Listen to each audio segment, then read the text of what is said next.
Olá, pessoal do Café com Leitura e você. Vamos ao capítulo número 1 da nossa nova aventura. O Deus Desconhecido, escrito por Frank Shen. Já tenho Jesus, por que preciso do Espírito Santo? Também devemos encarar este fato. O nível geral de espiritualidade entre nós é baixo. Temos nos medidos por nós mesmos e, com isso, o incentivo para buscar planos mais elevados nas coisas do Espírito Santo está se esgotando. Temos imitado o mundo, buscado a aceitação popular, inventado deleites para substituir a alegria do Senhor e produzido um poder barato e sintético para tomar o lugar do poder do Espírito Santo. Quem escreveu isso foi A.W. Tozer. Estou convencido de que a Igreja necessita desesperadamente abrir espaço para o Espírito Santo de Deus agir com liberdade. Acho que podemos concordar em que existe um problema em nossas igrejas. Alguma coisa não está certa. Mas não acredito que conseguiremos chegar a um acordo a respeito do que está errado. A maioria das pessoas não associa o que está faltando ou o que está errado com uma necessidade específica do Espírito Santo. Há algum tempo, essa incapacidade que demonstramos em fazer um autoexame, especialmente no que tange a área do Espírito Santo, realmente mexeu comigo. 2 membros das Testemunhas de Jeová bateram à porta de minha casa e começaram a conversar. Eu tinha um bocado de coisas a fazer, por isso me preparei para dispensá-los. Mas, conforme eles começaram com aquele papo de sempre, decidi parar por alguns minutos e discutir com os 2 visitantes. Com gentileza, disse-lhes que considerava seus ensinamentos sobre Jesus ofensivos, porque eles defendiam a ideia de que o Filho de Deus e o Arcanjo Miguel são a mesma pessoa. Expliquei-lhes aquilo em que acredito. Jesus é muito mais que um anjo entre tantos outros. Ele é o próprio Deus. Os visitantes argumentaram: não, Jesus, Miguel é o único arcanjo. Não há outros arcanjos. Então eu lhes pedi que abrissem suas Bíblias em Daniel 10:13, onde está escrito: mas o príncipe do reino da Pérsia me resistiu durante 21 dias. Então Miguel, um dos príncipes supremos, veio em minha ajuda, pois eu fui impedido de continuar ali com os reis da Pérsia. Mostrei que essa passagem é clara.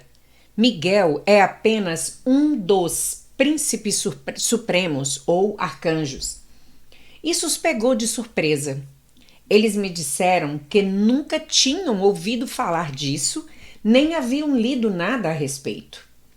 Agora que eu tinha a atenção dos 2, disse: não há como vocês me olharem nos olhos e dizer com toda a sinceridade que um dia pararam, buscaram Deus, leram a Bíblia e chegaram sozinhos à conclusão de que Jesus é a mesma pessoa que o Arcanjo Miguel. Ninguém poderia concluir isso por conta própria. Vocês só acreditam nisso porque foi o que ouviram de outra pessoa e não sou eu quem vai ficar aqui, de pé, dando-lhes comida na boca. Com isso, eu os desafiei a ler a Bíblia por si mesmos, em vez de simplesmente acertar tudo o que os outros dizem. Eles foram embora e disseram que pensariam no conselho que dei. Saí daquela conversa me sentindo um pouco orgulhoso por tê-los confundido e levado aquelas 2 pessoas a questionar suas crenças. No entanto, não conseguia deixar de pensar se eu tinha sido justo com eles. Será que eu mesmo já havia parado para ler a Bíblia em busca dessa verdade tão evidente? Ou será que eu mesmo havia assimilado de modo passivo o que ouvira de outras pessoas, assim como aqueles visitantes que bateram à minha porta? Foi então que comecei a ler as Escrituras como jamais lera antes. Pedi ao Espírito Santo que as tornasse vivas e ativas para mim, embora já as conhecesse havia muitos anos. Pedi a Deus que penetrasse nas noções equivocadas e mal elaboradas que eu havia reunido ao longo da vida. Hebreus capítulo 4, verso 12. Trata-se de um ótimo exercício para as pessoas que passaram muitos anos imersas na cultura da igreja. É claro que essa postura envolve alguns perigos, considerando que a Bíblia deve ser interpretada dentro do contexto e da responsabilidade de uma comunidade de fiéis. Mesmo com essa qualificação, aqueles que foram criados dentro da bolha da igreja precisam olhar além do status que o avaliar, de maneira crítica, o grau de adequação à Bíblia em que estão vivendo. A maioria das pessoas supõe que as coisas nas quais acreditam está certo. É claro que fazemos isso. É por essa razão que cremos no que cremos.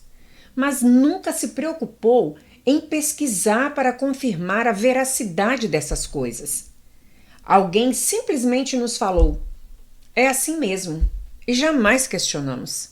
O problema é que muitas das coisas que acreditamos são, com frequência, baseadas mais em acomodação ou na tradição cultural do que na Bíblia. Acredito que temos tanto o dever de reexaminar nossa fé quanto as testemunhas de Jeová que bateram à minha porta. Lembre-se, os bereanos foram elevados à categoria de bons exemplos porque questionaram as coisas que lhes haviam sido ensinadas. Eles procuravam se certificar de que até mesmo os ensinamentos dos apóstolos estivessem de acordo com o que estava escrito. Os bereanos eram mais nobres do que os tessalonicenses, pois receberam a mensagem com grande interesse, examinando todos os dias as Escrituras para ver se tudo era assim mesmo. Atos 17:11. Uma das áreas que precisamos desesperadamente examinar é o conceito que temos a respeito do Espírito Santo e a maneira de nos relacionarmos com ele. Como já mencionei, se eu e você nunca tivéssemos entrado em uma igreja e lêssemos o Antigo e o Novo Testamento, teríamos grandes expectativas a respeito da ação do Espírito Santo em nossa vida. Pense nisso.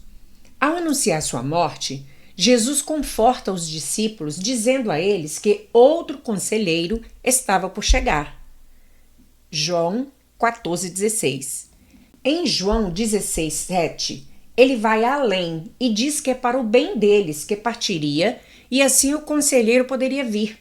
Além disso, em Atos, capítulo 1, verso 4 e 5, depois de sua morte e ressurreição, Jesus orienta os discípulos a permanecer em Jerusalém e aguardar pelo Espírito Santo. Os discípulos obedecem porque é isso mesmo que as pessoas fazem quando alguém ressuscita dos mortos e dá alguma instrução. Os discípulos de Jesus não tinham a menor ideia do que ou de quem deveriam escapar, nem mesmo sabiam como seria o aspecto desse conselheiro. No entanto, mantiveram as expectativas e a confiança, porque Jesus os instruíra a esperar por aquele presente precioso. Depois, em Atos 2, vemos o cumprimento dessa promessa de uma maneira que deve ter chocado os discípulos. O poder do Espírito Santo é derramado como ninguém jamais vira ou experimentara antes. E Pedro compartilha a maravilhosa promessa de que esse Espírito Santo está disponível para todo aquele que crê. As epístolas nos falam do impressionante poder do Espírito Santo operando em nossa vida, de nossa capacidade, proporcionada pelo Espírito, de abandonar o pecado com a ajuda dele e dos dons sobrenaturais que ele distribui entre os filhos de Deus. Se lêssemos esses relatos e acreditássemos neles, seria natural esperarmos por uma manifestação poderosa do Espírito Santo.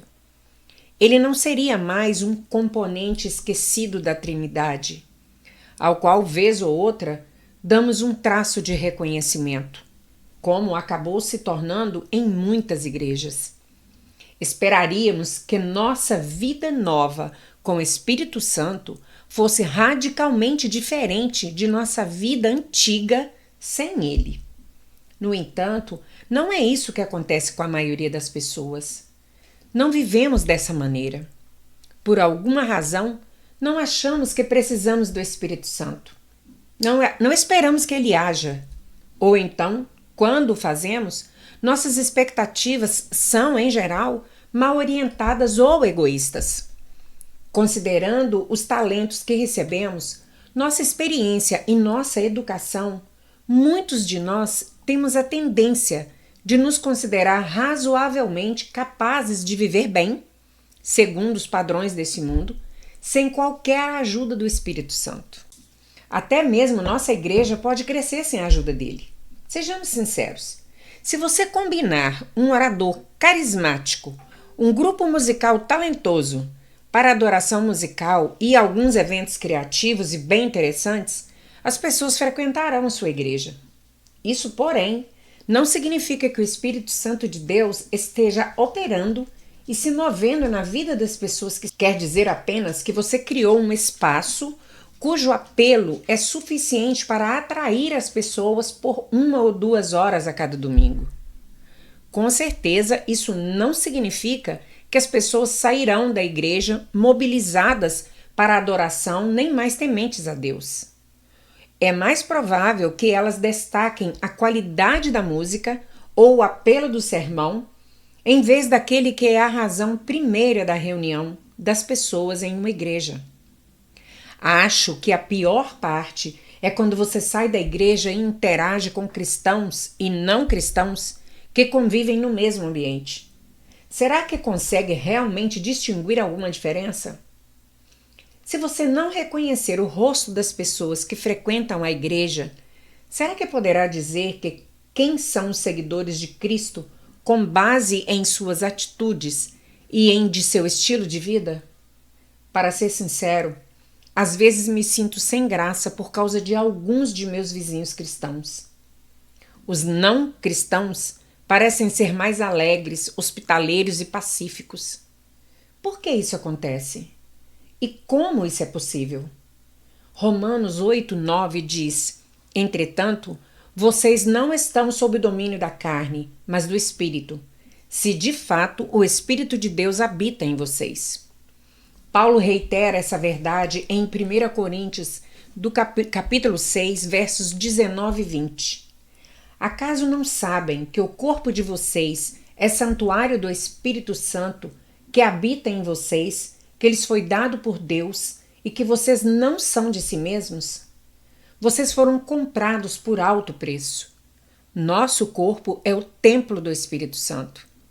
Mais adiante, nós aprofundaremos mais no significado disso para a nossa vida. Essencialmente, porém, pode-se dizer que o Espírito Santo faz de nosso corpo sua habitação. Somos sua morada. E essa é a questão que não posso evitar. Se é verdade que o Espírito de Deus habita em nós e que nosso corpo é o templo do Espírito Santo, então não deveria haver uma diferença. Por hoje é só, vou ficando por aqui. Espero que vocês estejam gostando do livro. E se ainda não estão inscritos no meu canal, por favor, façam agora. Clica no sininho para você ser notificado toda vez que a gente subir um novo vídeo. E se for possível, compartilhe com outras pessoas. Muito obrigada, nos vemos no próximo vídeo. Até mais.